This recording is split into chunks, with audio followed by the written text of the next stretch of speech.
Sexta parte. ¿Cómo se evita que las críticas nos preocupen?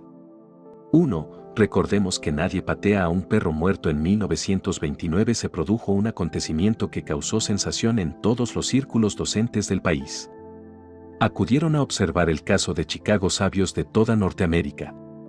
Unos cuantos años antes, un joven llamado Robert Hutchins había conseguido graduarse en la Universidad de Yale trabajando de mozo, leñador, preceptor y vendedor de ropas hechas.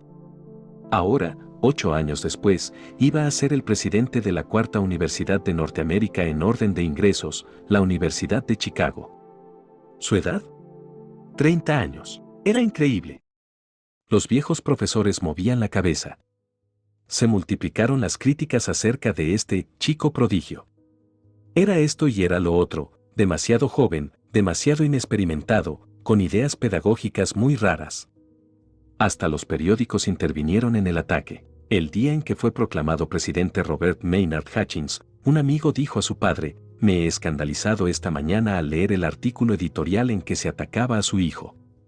Y el viejo Hutchins contestó: «Sí, es un ataque duro, pero recuerde que nadie patea a un perro muerto». Sí, y cuanto más importante es el perro, con más satisfacción se lo patea. El príncipe de Gales, que posteriormente se convirtió en Eduardo VIII, comprobó esto por experiencia propia en sus posaderas. Asistía entonces al colegio de Dartmouth, en el condado de Devon. Es un colegio que corresponde a la Academia Naval de Annapolis. El príncipe tenía 14 años. Un día, uno de los oficiales lo encontró llorando y le preguntó qué le pasaba. Se negó a decirlo al principio, pero finalmente admitió la verdad: los cadetes lo habían pateado. El comodoro del colegio congregó a los muchachos y les explicó que el príncipe no se había quejado, pero que deseaba saber por qué el príncipe había sido castigado. Después de muchas toses y rascaduras de cabeza, los cadetes confesaron que querían estar en condiciones de decir, cuando fueran oficiales de la Marina Real, que habían dado un puntapié al propio rey. Por tanto, cuando uno es golpeado y criticado, recordemos que se debe muchas veces a que ello procura al atacante una sensación de importancia. Significa frecuentemente que uno está haciendo algo que merece la atención. Muchas personas obtienen una especie de satisfacción feroz al denunciar a quienes están por encima de ellas o han sido más afortunadas. Por ejemplo, mientras escribía este capítulo, recibí la carta de una mujer que atacaba al general William Booth, fundador del Ejército de Salvación, Salvation Army. Yo había dedicado muchas alabanzas al general Booth en un programa de radio. Entonces la mujer me escribió diciendo que el general Booth había robado $8 millones del dinero que se había recaudado para los pobres. La acusación era, desde luego, absurda, pero esta mujer no buscaba la verdad. Buscaba la mezquina satisfacción de hacer daño a quien estaba por encima de ella. Eché la fea carta al cesto de los papeles y di gracias a Dios de que una mujer así no fuera mi esposa. La carta no me decía nada acerca del general Booth, pero me decía mucho acerca de su autora. Schopenhauer había dicho hacía años: el vulgo disfruta muchísimo con los defectos y las locuras de los grandes hombres. Es difícil pensar que un presidente de Yale puede ser un hombre vulgar. Sin embargo, un expresidente de Yale, Timothy Dwight, disfrutó al parecer muchísimo atacando a un candidato a la presidencia de los Estados Unidos. El presidente de Yale advirtió que, si este hombre era elegido presidente, podríamos ver a nuestras esposas e hijas víctimas de la prostitución legal, fríamente deshonradas, alevosamente degradadas, convertidas en las proscritas de la delicadeza y la virtud y en la abominación de Dios y de los hombres. Parece una increpación de Hitler, ¿no es así? Pero no lo era. Era un ataque contra Thomas Jefferson. ¿Qué Thomas Jefferson? Seguramente no el inmortal Thomas Jefferson, el autor de la Declaración de Independencia, el santo patrón de la democracia, ¿verdad? Pues sí, ese era el acusado, el mismo. ¿Qué norteamericano creen ustedes que fue acusado de hipócrita, impostor y poco mejor que un asesino? Una caricatura de diario lo presentaba en la guillotina, con la cuchilla a punto de caer sobre su cabeza. La multitud lo increpaba y silbaba en las calles. ¿Quién era él? George Washington. Pero esto ocurrió hace mucho tiempo. Tal vez haya mejorado desde entonces la naturaleza humana. Veamos. Tomemos el caso del almirante Peary, el explorador que emocionó al mundo al alcanzar el Polo Norte en trineos tirados por perros el 6 de abril de 1909, era una meta por la que habían luchado y muerto los valientes durante siglos. El mismo Peary estuvo a punto de morir de hambre y de frío, 8 dedos de los pies se le helaron de tal modo que debieron amputárselos. Lo abrumaron también tanto los contratiempos que temió volverse loco. Sus superiores de Washington ardían de celos, Peary estaba acumulando renombre y aclamaciones. Entonces lo acusaron de haber recaudado dinero para expediciones científicas y de haberse dedicado después a pasearse y haraganear en el Ártico. Y tal vez lo creían, porque es casi imposible no creer lo que se quiere creer. Su decisión de humillar y cerrar el paso a Peary era tan violenta que solo una orden directa del presidente McKinley permitió a Peary continuar su carrera en el Ártico. ¿Hubiera sido atacado Peary si hubiese tenido un puesto de oficina en el Departamento de Marina de Washington? No. Claro que no. No hubiera tenido la importancia necesaria para provocar celos. El general Grant tuvo una experiencia todavía peor que la del almirante Peary. En 1862 el general Grant obtuvo la primera gran victoria decisiva para las fuerzas del norte, una victoria que fue lograda en una tarde, una victoria que hizo de Grant un ídolo nacional de la noche a la mañana, una victoria que tuvo enormes repercusiones hasta en la lejana Europa, una victoria que lanzó las campanas al vuelo y provocó fuegos artificiales y chupinazos en todo el ámbito entre Maine y las orillas del Mississippi. Sin embargo, 6 semanas después de obtenida esta victoria, Grant, el héroe del norte, fue arrestado y separado de su ejército. Tuvo que dejar el mando humillado y abrumado. ¿Por qué el general U.S. Grant fue detenido en plena carrera triunfal? En gran parte, porque había provocado los celos y las envidias de sus arrogantes superiores. Si nos sentimos inclinados a preocuparnos por las críticas, he aquí la regla 1, recordemos que las críticas injustas son frecuentemente elogios disfrazados. Recordemos que nadie patea a un perro muerto. 2. Hagamos esto y la crítica no podrá afectarnos. En una ocasión entrevisté al mayor general Smedley Butler, el viejo ojo que barrena. El diablo infernal del viejo Butler. ¿Lo recuerdan? El más pintoresco y matasiete de los generales que hayan mandado la infantería de marina de los Estados Unidos. Me dijo que, en su juventud, trataba desesperadamente de hacerse popular, de causar buena impresión en todo el mundo. En aquellos días, la más ligera crítica le escocía. Pero confesó que 30 años en la infantería de marina le habían endurecido el pellejo. Me dijo: he sido saherido e insultado. He sido acusado de chacal, de serpiente y de mofeta. He sido maldecido por los técnicos. Me han adjudicado todas las combinaciones posibles de los epítetos más brutales que tiene la lengua inglesa. ¿Molestarme? Va. Cuando alguien me maltrata a hora de palabra, no me molesto ni en volver la cabeza para ver quién está hablando. Tal vez era demasiado indiferente a la crítica el viejo ojo que barrena, pero hay una cosa cierta: la mayoría de nosotros damos demasiada importancia a los pinchazos y picaduras. Recuerdo aquella vez, hace años, en que un periodista del neoyorquino Diario Sun asistió a una demostración de mis clases para adultos y puso después en berlina a mi persona y mi trabajo. ¿Me enfurecí? Lo tomé como un insulto personal. Telefoneé a Gil Hayes, presidente del Consejo de Administración del Sun, y exigí prácticamente que publicara un artículo estableciendo los hechos y no poniéndome en ridículo. Estaba decidido a que el castigo se hallara a la altura del crimen. Me avergüenza mi proceder de entonces. Comprendo ahora que la mitad de las personas que compraron el periódico ni siquiera leyeron el artículo. Una mitad de las que lo leyeron lo consideraron como un motivo de inocente diversión. Y la mitad de los que se refocilaron con él lo olvidaron todo al cabo de unas cuantas semanas. Comprendo ahora que las personas no están pensando en usted o en mí y se cuidan muy poco de lo que digan de nosotros. Piensan en ellas antes del desayuno, después del desayuno y así sucesivamente hasta la medianoche. Se interesarán 1000 veces más en cualquier jaqueca suya que en la noticia de la muerte de usted o de la mía. Aunque seamos calumniados, ridiculizados, engañados, apuñalados por la espalda y traicionados por 1 de cada 6 de nuestros más íntimos amigos, no incurramos en una orgía de lamentaciones. En lugar de ello, recordemos que eso fue precisamente lo que le pasó a Jesús. Uno de sus 12 más íntimos amigos se convirtió en traidor por un gaje que equivaldría en nuestro moderno dinero a $19. Otro de sus 12 más íntimos amigos renegó de él abiertamente en los momentos de peligro y declaró 3 veces que ni siquiera conocía a Jesús. Lo hizo con juramento. 1 de cada 6. Esto es lo que sucedió a Jesús. ¿Por qué debemos esperar una proporción mejor?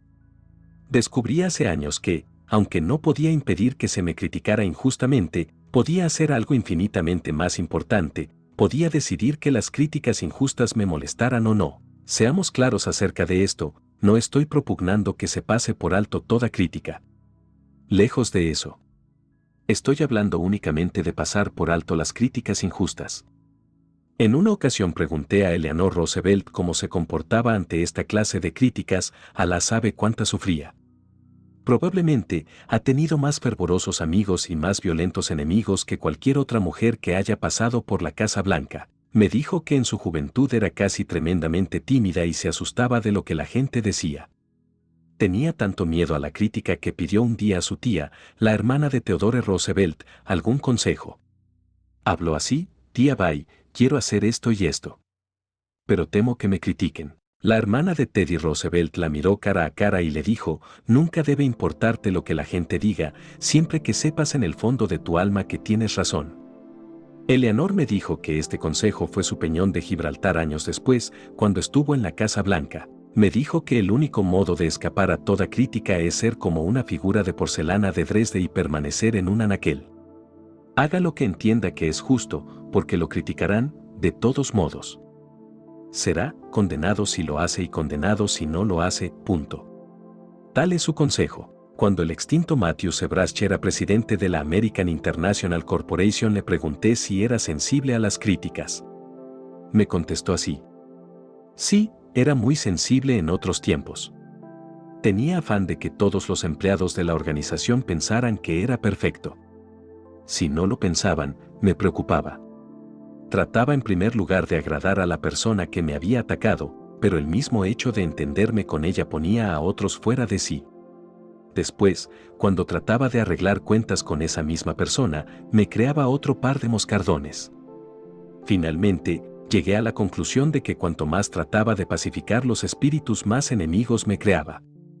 Entonces me dije: si consigues ser más que los demás, serás criticado. Acostúmbrate, pues, a la idea. Esto me ayudó enormemente. Desde entonces me fijé la norma de obrar como mejor sabía y podía y, a continuación, abrir el viejo paraguas y dejar que la lluvia de críticas cayera sobre él y no sobre mí. James Taylor hizo algo más: dejó que la lluvia de críticas cayera sobre él y se rió de la mojadura, en público. Cuando exponía sus comentarios durante el intermedio de los conciertos por radio de las tardes dominicales de la Orquesta Filarmónica Sinfónica de Nueva York, una mujer le escribió una carta llamándole mentiroso, traidor, víbora y tonto. El señor Taylor dice en su libro Of Men and Music, de Hombres y Música: tengo la sospecha de que esa mujer no encontró interesante mi charla. En sus comentarios de la semana siguiente, el señor Taylor leyó la carta a los millones de oyentes. Y recibió pocos días después otra de la misma señora, en la que ésta expresaba su no cambiada opinión de que yo era un mentiroso, un traidor, una víbora y un tonto. Es imposible dejar de admirar a quien soporta así las críticas. Son admirables su serenidad, su calma inconmovible y su sentido del humor. Cuando Charles Schwab hablaba a los estudiantes de Princeton, confesó que una de las más importantes lecciones que había aprendido se la había enseñado un viejo alemán que trabajaba en sus talleres siderúrgicos. Este viejo alemán se vio envuelto en una discusión sobre la guerra con otros operarios y acabó siendo arrojado al río. El señor Schwab dijo: cuando llegó el hombre a mi despacho todo mojado y manchado de barro, le pregunté qué había dicho a los compañeros que lo habían arrojado al río y él me contestó: me reí no más. El señor Schwab declaró que había adoptado como lema las palabras del viejo alemán: reír no más. Este lema es especialmente bueno cuando se es víctima de críticas injustas. Uno puede replicar al hombre que contesta, pero ¿qué cabe decir al que ríe no más? Lincoln pudo haberse derrumbado bajo la tensión de la guerra civil si no hubiese comprendido la locura que era tratar de responder a los anatemas vitriólicos que lanzaban en contra de él. Su descripción de cómo trataba a sus críticos ha llegado a ser una joya literaria, un texto clásico. El general MacArthur tenía una copia de ese texto colgada sobre su escritorio durante la guerra, y Winston Churchill lo había enmarcado para colgarlo en una pared de su despacho en Chartwell. El texto dice: si hubiese tratado de leer, para no hablar de contestar, todas las críticas que me hicieron, esta tienda hubiera tenido que cerrarse para otro negocio cualquiera. Hago las cosas lo mejor que puedo según mi leal saber y entender, y pienso seguir con esta norma hasta el final. Si al final todo acaba bien, lo que se haya dicho contra mí no importa. Y si todo acaba mal, 10 ángeles que juraran que yo tenía razón no servirían de nada. Cuando seamos injustamente criticados, recordemos la regla 2, hagamos las cosas lo mejor que podamos y, a continuación, abramos el viejo paraguas y procuremos que la lluvia de críticas no nos moje. 3. Tonterías que he cometido. Tengo en mi archivo privado una carpeta con el título TC, abreviatura de tonterías que he cometido. He puesto en esta carpeta constancias escritas de las tonterías de que soy culpable. En ocasiones suelo dictar estas constancias a mi secretaria, pero se trata a veces de cosas tan personales o tan estúpidas que me avergüenzo de dictarlas y las escribo a mano. Todavía recuerdo algunas de las críticas de Dale Carnegie que puse en mi carpeta TC hace 15 años. Si hubiera sido completamente honrado conmigo mismo, tendría ahora un archivo rebosante de estas constancias TC. En verdad puedo repetir lo que el rey Saúl dijo hace 30 siglos. He sido un necio y mis errores son innumerables. Cuando saco mis TC y releo las críticas que escribí de mí mismo, obtengo una gran ayuda para resolver el más difícil de mis problemas, la administración de Dale Carnegie. Antes creía que mis problemas se debían a los demás, pero a medida que fui acumulando años y sensatez, espero, descubrí que yo mismo era el único culpable de mis contratiempos. Son muchos los que han descubierto esto en el curso de los años. Solo yo, dijo Napoleón en Santa Elena, solo yo soy el culpable de mi caída. He sido mi peor enemigo, la causa de mi aciago destino. Permítanme que hable de un hombre que conocí y que era un artista en cuanto a autoevaluación y administración. Se llamaba H.P. Howell. Cuando la noticia de su muerte repentina en el bar del Hotel Ambassador de Nueva York fue difundida a todo el país el 31 de julio de 1944, Wall Street quedó impresionada porque se trataba de una de las grandes figuras del mundo financiero norteamericano. Howell era presidente del Commercial National Bank and Trust Company y directivo de varias grandes empresas. Obtuvo escasa instrucción en su juventud. Se inició en la vida como mozo de un almacén rural y posteriormente se convirtió en gerente de créditos de la empresa de acero US Steel. Estaba ya en el camino que conduce a la altura y al poder. Cuando le pedí que me explicara las razones de sus triunfos, el señor Howell me dijo: durante años he llevado un cuaderno de notas en el que apuntaba todos mis compromisos para el día. Mi familia no cuenta conmigo para nada las noches de los sábados, porque sabe que dedico parte de estas horas a examinarme y a revisar y juzgar mi trabajo de la semana. Después de cenar me retiro, abro mi cuaderno y medito acerca de todas las entrevistas, los debates y las reuniones que he tenido desde el lunes por la mañana. Y me pregunto, ¿qué equivocaciones he cometido? ¿Qué cosas hice bien y hasta qué punto pude mejorar mi actuación? ¿Qué lecciones puedo aprender de esta experiencia? En ocasiones esta revisión semanal me hace muy desdichado. En otras quedo aturdido ante mis garrafadas. Desde luego, a medida que los años pasaban, estas garrafadas se hacían menos frecuentes. Este sistema de analizarme, continuado año tras año, ha hecho por mí más que cualquier otra cosa que haya intentado. Cabe que H.P. Howell recogiera esta idea de Benjamin Franklin. Pero Franklin no esperaba a la noche del sábado. Se sometía a revisión todas las noches. Descubrió que tenía 13 graves defectos. He aquí 3 de ellos: perdía tiempo, se ocupaba de pequeñeces y discutía y contradecía a otras personas. El juicioso Benjamin Franklin comprendió que, si no eliminaba estas desventajas, no llegaría muy lejos. Entonces, batalló con una de sus deficiencias todos los días de una semana y mantuvo un registro de los progresos realizados en esta lucha. A la semana siguiente tomó otro de sus malos hábitos, se puso los guantes y, en cuanto sonó el gong, se colocó en su rincón de combate. Franklin mantuvo esta batalla con sus defectos sin un respiro durante 2 largos años. No es extraño que se convirtiera en uno de los hombres más amados e influyentes que esta nación haya producido. Elbert Hubbard dijo: todo hombre es un perfecto estúpido 5 minutos por día cuando menos. La sabiduría consiste en no pasarse de este límite.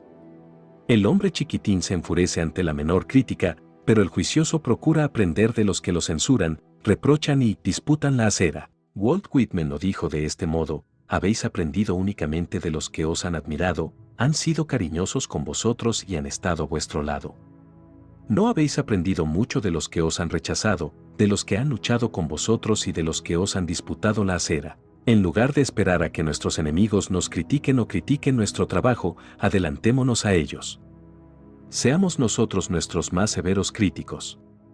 Tratemos de poner remedio a todas nuestras debilidades antes de que nuestros enemigos tengan ocasión de decir una palabra. Esto es lo que hizo Charles Darwin. En realidad, pasó 15 años criticándose. Bien, lo sucedido es esto: cuando Darwin completó el manuscrito de su libro inmortal, El origen de las especies, comprendió que la publicación de su revolucionario concepto de la creación chocaría con los mundos intelectual y religioso. En consecuencia, se convirtió en su propio crítico y pasó otros 15 años verificando sus datos, poniendo en tela de juicio sus razonamientos y considerando críticamente sus conclusiones. Supongamos que alguien dijera de usted que es un estúpido. ¿Qué haría usted? ¿Se enfadaría? ¿Se indignaría? He aquí lo que hizo Lincoln. Edward M. Stanton, secretario de guerra de Lincoln, llamó a Lincoln estúpido en una ocasión. Stanton estaba furioso porque Lincoln se había metido en sus asuntos. Con el fin de dar satisfacción a un político egoísta, Lincoln había dado una orden transfiriendo determinados regimientos. Stanton no solamente se negó a cumplir la orden, sino que juró y perjuró que Lincoln era un estúpido por haber firmado una orden así. ¿Qué sucedió? Cuando dijeron a Lincoln lo que Stanton había dicho, el primero manifestó calmosamente: si Stanton ha dicho que soy un estúpido, debo serlo, porque casi siempre tiene razón. Voy a estudiar el asunto y verlo por mi cuenta. Lincoln fue a ver a Stanton. Este lo convenció de que la orden no era pertinente y Lincoln la anuló. Lincoln aceptaba las críticas cuando comprendía que eran sinceras, fundadas en el saber y hechas con espíritu de colaboración. Usted y yo debemos también acoger bien esa clase de críticas, porque no podemos tener la pretensión de acertar más de 3 veces de cada 4. Por lo menos, esto es todo lo que pretendía Theodore Roosevelt cuando estaba en la Casa Blanca. Einstein, el más profundo pensador de nuestros tiempos, confiesa que sus conclusiones son falsas el 99% de las veces.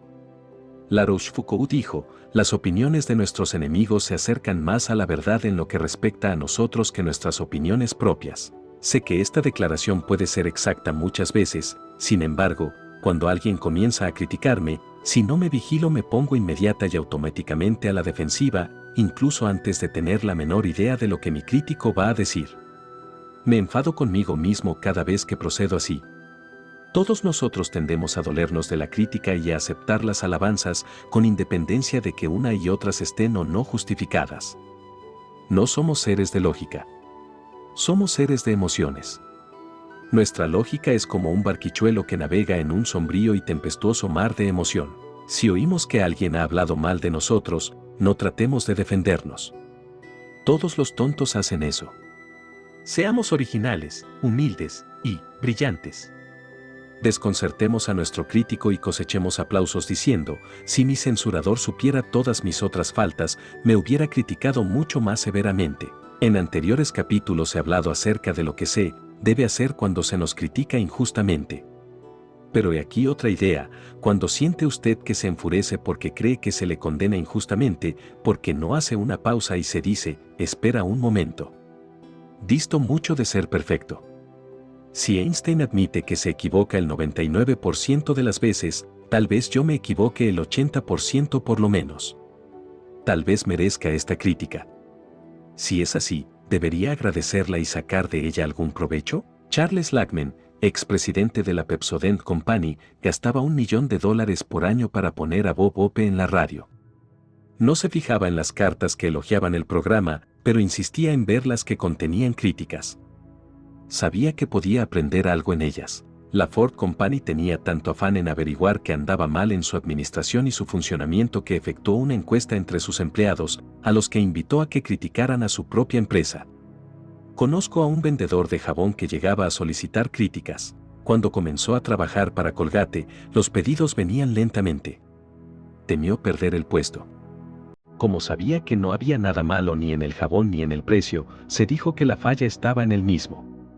Cuando fracasaba en una venta, daba frecuentemente la vuelta a la manzana preguntándose dónde estaba la causa de lo sucedido.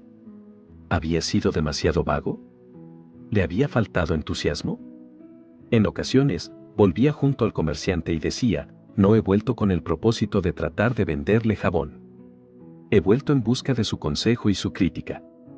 ¿Quiere decirme que hice de mal cuando intenté venderle jabón hace unos minutos? Usted tiene más experiencia y ha prosperado más que yo. Le ruego que analice críticamente el caso. Sea franco. No disimule sus juicios. Esta actitud le conquistó muchos amigos y valiosísimos consejos. ¿Qué suponen ustedes que le sucedió? Llegó a ser presidente de la Colgate-Palmolive Pet Soap Company, los mayores fabricantes de jabón del mundo. Se llama H. Little.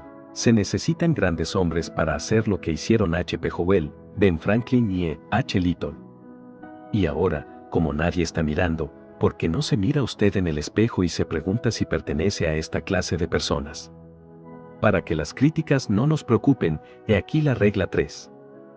Llevemos un registro de las tonterías que hemos hecho y critiquémonos nosotros mismos. Como no es posible que pretendamos ser perfectos, hagamos lo que hacía H. Little, pidamos una crítica imparcial, útil y constructiva. En síntesis, ¿cómo se evita que las críticas nos preocupen? Regla 1. La crítica injusta es frecuentemente un cumplido disfrazado. Significa muchas veces que hemos provocado celos y envidias. Recordemos que nadie patea a un perro muerto. Regla 2. Hagamos las cosas lo mejor que podamos, después abramos el viejo paraguas y procuremos que la lluvia de críticas no nos moje. Regla 3. Llevemos un registro de las tonterías que hemos hecho y critiquémonos nosotros mismos. Ya que no podemos ser perfectos, hagamos lo que hace H. Little, pedir una crítica imparcial, útil y constructiva.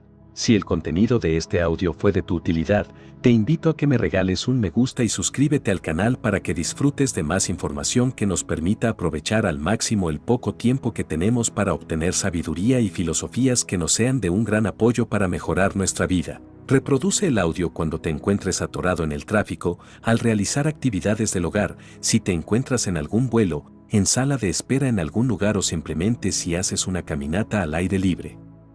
Siempre es bueno encontrar medios que nos permitan tener oportunidad de aprender y mejorar como seres humanos. Sé audaz y aprovecha al máximo la oportunidad que tenemos de estar en este mundo y no olvides, carpe diem, tempus fugit.